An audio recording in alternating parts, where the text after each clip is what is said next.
Students, நம்ம இப்போ வந்து காற்று பாடத்தில் பாடங்கள் எல்லாம் உள்ள கண்டென்ட்டை பூரா நம்ம முடிச்சாச்சு. அதில் இருக்கக்கூடிய எல்லா விஷயங்களும் சொல்லியாச்சு. அதை பற்றி நிறைய டிஸ்கஸ் பண்ணியாச்சு. இப்போ அந்த அலகு 11ல் பின்னாடி இருக்கக்கூடிய மதிப்பீடை வந்து இப்போ பார்க்க போகிறோம். அதை வந்து ஒரு சின்ன டிஸ்கஷன் பண்ணிடுவோம். நீங்கள் வழக்கம் போல் இதை சரியான விடையெல்லாம் நீட்டாக குறித்து சுருக்கமாக விடையிலே மட்டும் எழுதி எனக்கு நீங்கள் என்ன பண்ணுறீங்க, ஃபோட்டோ போட்டுருங்க. சரிங்களா? சரி, இப்போ பார்ப்போம். சரியான விடையை தெரிஞ்சது. ஃபர்ஸ்ட் என்ன சொல்கிறாங்க, கீழ்கண்டவற்றுள் ஆக்சிஜனை பற்றிய சரியான கூற்று எது அப்படின்னு கேட்குறாங்க. நிறைய கொடுத்துருக்காங்க. இதை வாசிக்கும் போதே தெரியும் உனக்கு. இல்லை, இப்போ இதில் வந்து கரெக்டான கூற்று எது அப்படின்னா எரிதலுக்கு துணை புரியும் வாயு. ஆக்சிஜன் வந்து சொல்லியிருக்கோம், எரிதலுக்கு துணை புரியக்கூடிய வாயு, அதான் சொல்லியிருக்கோம். அப்போ ஈஎன் தான் ரைட்டு. ரெண்டாவது பார்த்தீங்கன்னா காற்றேற்றம் செய்யப்பட்ட நீரில் டேஸ் உள்ளது. காற்றேற்றம் செய்யப்பட்ட நீர் அப்படிங்கிறது என்னது? சோடா. சோடா செய்யறதுக்கு எது மெயின்? Carbon di oxide. காற்று ஆக்சிஜன் அப்புறம் சோடா. காற்றேற்றம் செய்யப்பட்ட நீர்னா சோடா. அதுல என்ன இருக்கும் அப்படின்னா கண்டிப்பா என்ன இருக்கும்? கார்பன் டை ஆக்சைடு தான் இருக்கும். இதை டிக் பண்ணிக்கணும். சால்வே முறை டேஸ் உற்பத்தி செய்ய பயன்படுகிறது. எப்படி நான் நடத்தும் போதே சொன்னேன், ஹேபர் முறை அப்படிங்கிறது வந்து அம்மோனியா தயாரிக்கிற முறை. அதே மாதிரி சால்வே முறையில் வந்து என்னது? சோடியம் கார்பனேட் உற்பத்தி செய்யப்படுகிறது. அது நம்ம இதே இருக்கு, நம்ம பார்த்தோன்னே தெரிஞ்சிடும். அதனால சால்வே முறையில் எது உற்பத்தி செய்யப்படும்னா சோடியம் கார்பனேட். அதே ஹேபர் முறைன்னு கேட்டால் அம்மோனியான்னு எழுதணும். அடுத்து பார்த்தீங்கன்னா கார்பன் டை ஆக்சைடு நீருடன் சேர்த்து டேஸை மாற்றுகிறது. என்னது மாற்றுகிறது? நீலிட்மஸை சிவப்பாக மாற்றுகிறது. இதுவுமே நம்ம பாடத்தில் படிக்கும்போது பார்த்தோம். அடுத்து இன்னொரு நம்ம ஈஸியான கேள்வி தான். அசோட் அப்படிங்கிறது என்ன அப்படின்னா கிரேக்கத்தில் என்னது? அசோட்னா என்னது?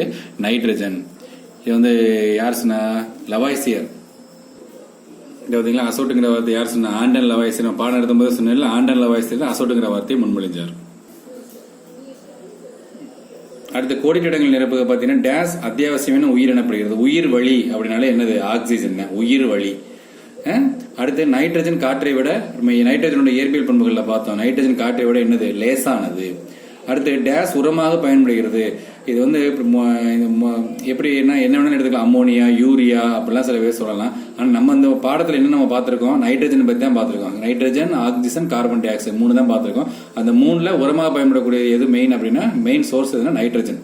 அம்மோனியா தயாரிக்கிறது இருக்குல்ல, NH3 வரும்ல, அதுதான் நைட்ரஜன் உரமாக பயன்படுகிறது. அடுத்து உலர்பனி டேஸாக பயன்படுகிறது. உலர்பனினா ஏற்கனவே சொல்லிருக்கோம், திட கார்பன் டை ஆக்சைடு. இது எதுல பயன்படுகிறது அப்படின்னா குளிரூட்டுகளில குளிரூட்டியாக பயன்படுகிறது. குளிரூட்டியாக பயன்படுகிறது இது உலர்பனி. அடுத்து உலர்பனி இன்னொருதும் பயன்படுது. எதுக்குன்னா நம்ம மேடை நிகழ்ச்சிகளிலும் சினிமா தொலைக்காட்சிகளிலும் புகைமூட்டம், மின்புகை மூட்டம் போன்ற ஒரு உருவாக்குறதுக்கும் பயன்படுகிறது. இந்த இடத்துல நீங்க உலர்பனி குளிரூட்டியாக பயன்படுகிறது எழுதிங்க. அடுத்து இரும்பை நீரேறிய இரும்பு ஆக்சைடாக மாற்றும் நிகழ்வு நம்ம பார்த்துட்டோம். துருப்பிடித்தல் ஆக்சிஜன்ல பார்த்தோம். இரும்பு வந்து தண்ணியோட சேர்க்கக்கூடிய அந்த ஈரப்பதம் இரும்போட சேர்ந்து என்னவாகும் அப்படின்னு கேட்டால் துருப்பிடித்தல். அதுக்கு பேர் தான் துருப்பிடித்தல். நீரேறிய இரும்பு ஆக்சைடு தான் துரு. ஸோ பொறுத்துக்க அடுத்து நம்ம பார்க்க போறோம்.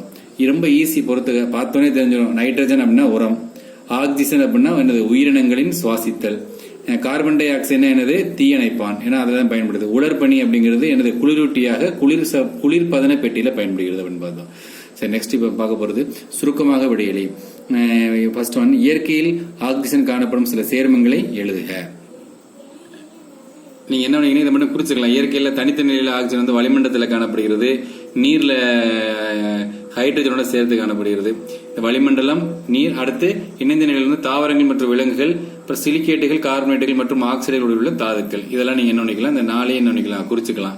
இதுதான் இந்த ஆக்சிஜன் இயற்கையில காணப்படக்கூடிய சேர்மத்தில் காணப்படக்கூடியது அப்படிங்கிற கேள்விக்கு இதுதான் பதில். 2 பாத்தீங்கன்னா ஆக்சிஜனின் இயற்பண்புகள் யாவை? இயற்பியல் பண்புகள் யாவைன்னு கேட்டிருக்காங்க.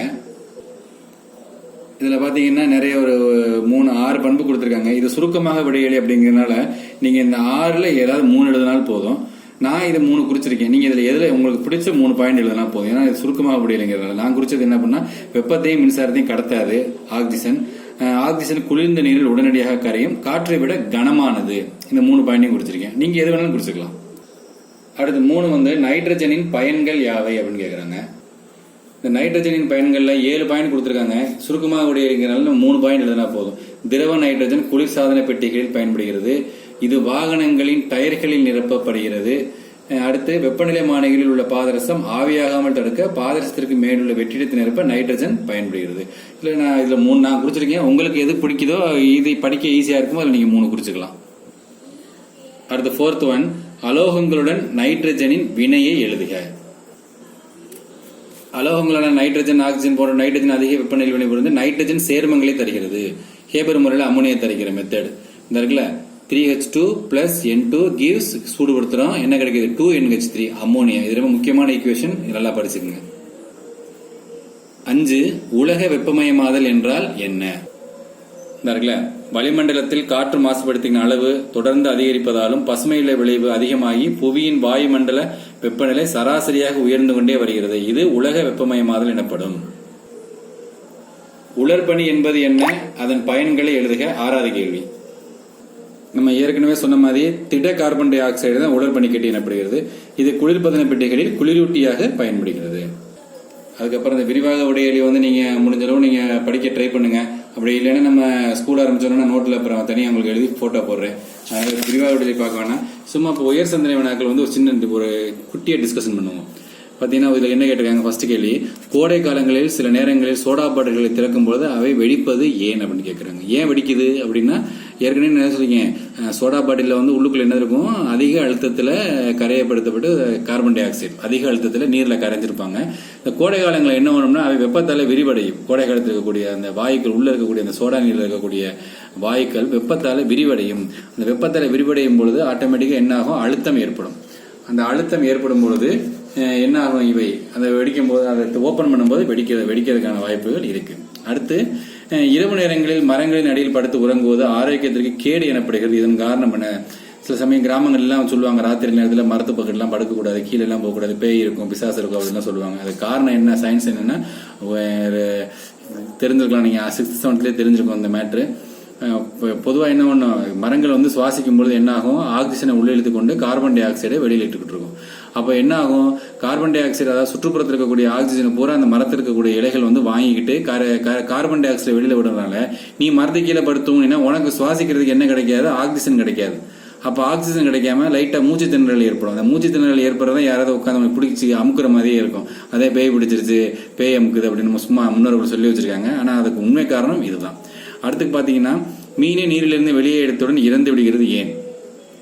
ஏன்னா இது ஏன் அப்படி கேட்டிருக்காங்க அந்த கேள்வி அப்படின்னா, மீன் வந்து நீரில் இருக்கும்போது என்ன ஆகும், சுவாசிக்கும். இது எப்படி இருக்கும், நீரில் கரைந்திருக்கக்கூடிய ஆக்சிஜன். ஏன்னா ஆக்சிஜன் நீரில் எளிதில் கரையக்கூடியது. அதை பாடம் நடத்தும் போது அதை பார்த்தோம். ஆக்சிஜன் வந்து சுவாசிக்கும் போது மீன் இருக்கு. மீனை வெளியில எடுத்தாலும் என்ன இருக்கும், நம்ம ஆக்சிஜன் இருக்கும் வளிமண்டலத்தில், ஆனாலும் அதால சுவாசிக்க முடியாது. ஏன்னா அந்த செவில்கள் இருக்குல்ல, மீனோட செவில்கள், அந்த செவில்கள் அந்த நீரில் கரைந்திருக்கக்கூடிய ஆக்சிஜனை சுவாசிப்பதற்காகவே வடிவமைக்கப்பட்டிருக்கும் கடவுளோட படைப்புல.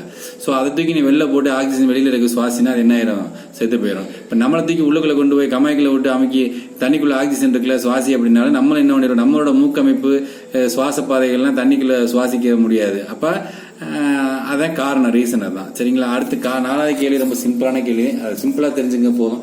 பூமியின் வளிமண்டலத்திற்கு அப்பால் செல்லும் விண்வெளி வீரர்கள் எவ்வாறு சுவாசிக்கின்றனர்? ஒரு வளிமண்டலத்தில் ஒரு ஸ்டேஜுக்கு மேல என்ன இருக்காது, காற்று மண்டலம் இருக்காது. வளிமண்டலம் இருக்க வரையும் தான் அதுக்கு பேர் வலி, அதுக்கப்புறம் அது வெற்று வெளிதான். ஸோ அப்போ விண்வெளி வீரர்கள் என்ன பண்ணுவாங்க, ஆக்சிஜன் சிலிண்டர் எடுத்துட்டு போவாங்க. ஆக்சிஜன் அடைச்ச சிலிண்டர் எடுத்துட்டு போய் அது மூலமா என்ன பண்ணிக்குவாங்க, அவங்க சுவாசிச்சுக்குவாங்க. அவங்க மட்டும் கிடையாது, நம்ம தண்ணியில மூழ்கிறவங்க, மலையேறவங்க, எல்லாருமே என்ன பண்ணுவாங்க, இந்த ஆக்சிஜன் சிலிண்டர் மூலமா தான் என்ன பண்ணுவாங்க, சுவாசிப்பாங்க. ஸோ இப்போ நம்ம இந்த பாடத்தில் இருக்கக்கூடிய கேள்விகள் 1 மார்க்கு 2 மார்க்கு உயர் சிந்தனை வினாக்கள்லாம் நம்ம பார்த்துட்டோம். விரிவான விடையை தவிர நீங்க என்ன பண்றீங்க, எல்லாத்தையும் குறிச்சு நோட்ல அழகா எழுதி போடலாம், போட்டு எனக்கு என்ன பண்ணணும் நம்ம குரூப்ல போட்டோ போடுறீங்க. அதை நம்ம பார்த்து நான் உங்களுக்கு அதை கட் பண்றேன்.